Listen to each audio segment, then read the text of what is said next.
Estamos para, em família, conversar um pouquinho sobre as crianças, sobre a importância das crianças na igreja, a importância da igreja focar os seus olhos, colocar de uma maneira como prioridade na igreja as nossas crianças. Radassa, é tão bom saber que você não só está fazendo psicologia, está também cuidando do Ministério dos Gideões Mirins.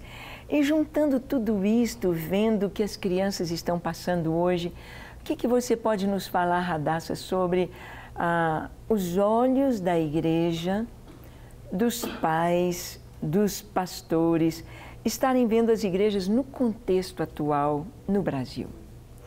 Bom, em primeiro lugar, eu tenho viajado muito, tenho ido para muitas formaturas, ministrando em várias igrejas, dando muitos cursos através dos Gideões Mirins.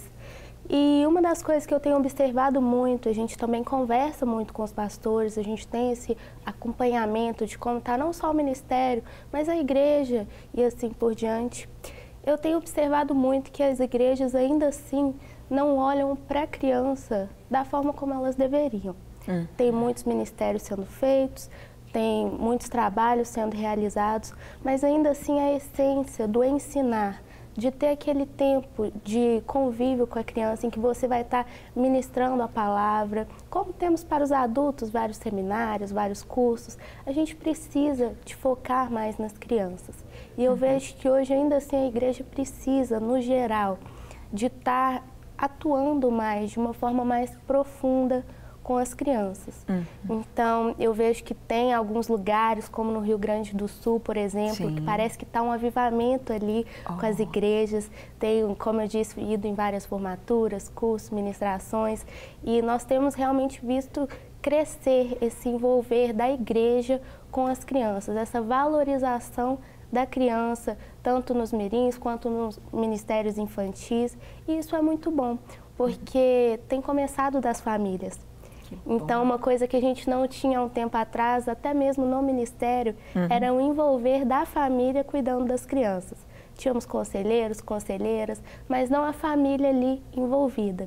E é tão bonito, é tão proveitoso quando nós vemos o envolvimento da família, tanto nos mirins quanto em qualquer outro ministério que diz respeito à criança, porque a criança aprende muito mais. O ministério ele tem que começar com a criança, não é só na igreja, não é querer cobrar os pais, quererem cobrar dos líderes, dos ministérios infantis. Não, tem que começar dentro de casa. É aquele ensino diário, aquela gotinha que os pais vão dando diariamente, que lá na frente vão fazer a diferença. E hoje a gente tem visto também, teve uma formatura que eu fui, que dos pais, né, eles sempre testemunham nas formaturas, e teve um pai que falou uma coisa que eu achei muito interessante. Ele estava elogiando quanto a filha tinha mudado, quanto ela tinha se desenvolvido, e uma das coisas que ele falou, olha, hoje tem muitas coisas que minha filha me ensina que eu não sabia. Olha! Então hoje eu estou aprendendo junto com ela e tem coisas que ela tem passado para mim. Se eu não correr, ela vai me deixar para trás.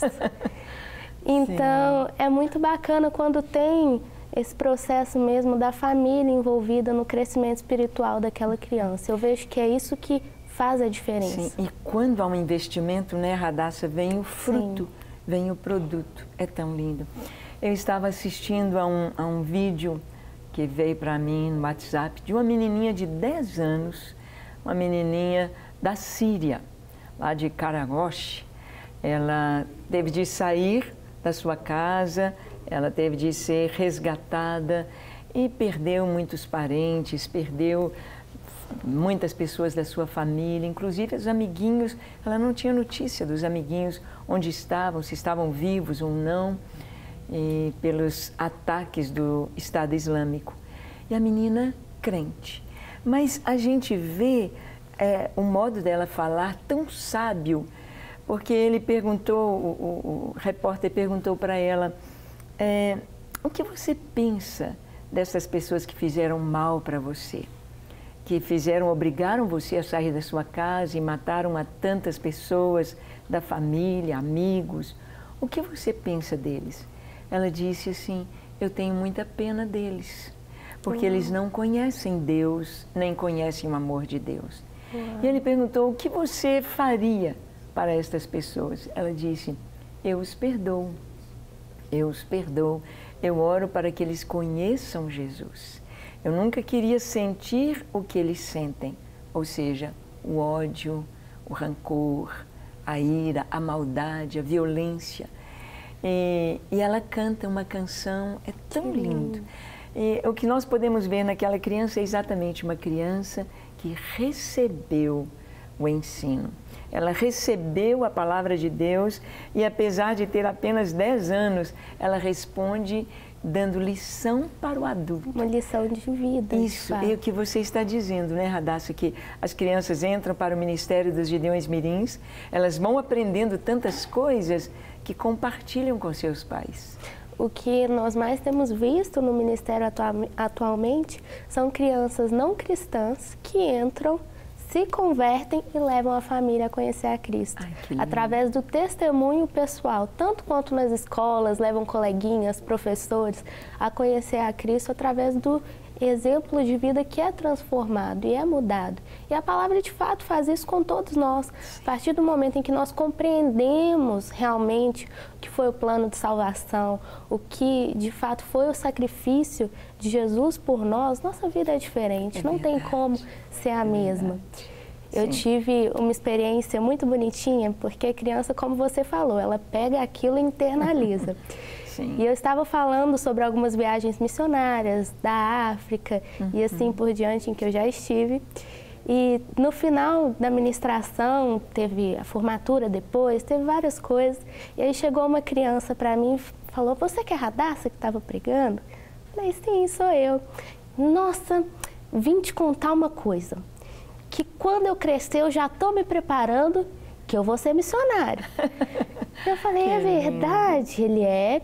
Meus pais já sabem, já contei para todo mundo, já estou aprendendo a falar o francês, porque quero ir para, acho que é Camarões que ele falou. Olha.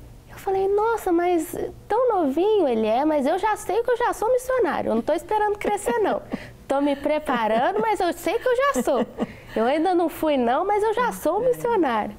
E é tão bonito ver o empenho da criança, a começar da sua... Já tem um foco e uma direção. Sim, e é firme naquilo. Tem convicções que você não vai tirar daquela criança desse tamanhozinho.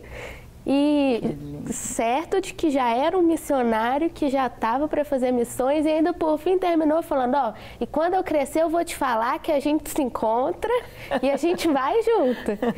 E é tão bonito você ver que quando a semente ela é plantada da forma correta, ela dá frutos. E não tem idade para você começar a falar: nossa, mas meu filho já cresceu, já é um adolescente, e agora que eu faço? Já é um adulto? Não tem idade certa para se começar a ministrar na vida das pessoas. Não tem uma idade certa. Isso é que é o mais bonito do Evangelho, para você crescer espiritualmente. O Senhor, Ele nos usa indiferente da idade, indiferente de onde estamos, do que estamos fazendo, da nossa profissão. Eu falo que nós somos como ferramentas de fato. Cada um, no final, está fazendo alguma coisa. Você pode não saber de certo por que você está fazendo isso, mas o Senhor é que está nos manuseando. Instrumento. Não quer ficar um segundo por fora da nossa programação? Agora você pode nos acompanhar através das plataformas digitais. Queridos amigos e amigas, preciosos irmãos e irmãs, não perca tempo. Acesse, curta e siga-nos. Fique por dentro de tudo o que acontece aqui. Rede Super, inspirando você.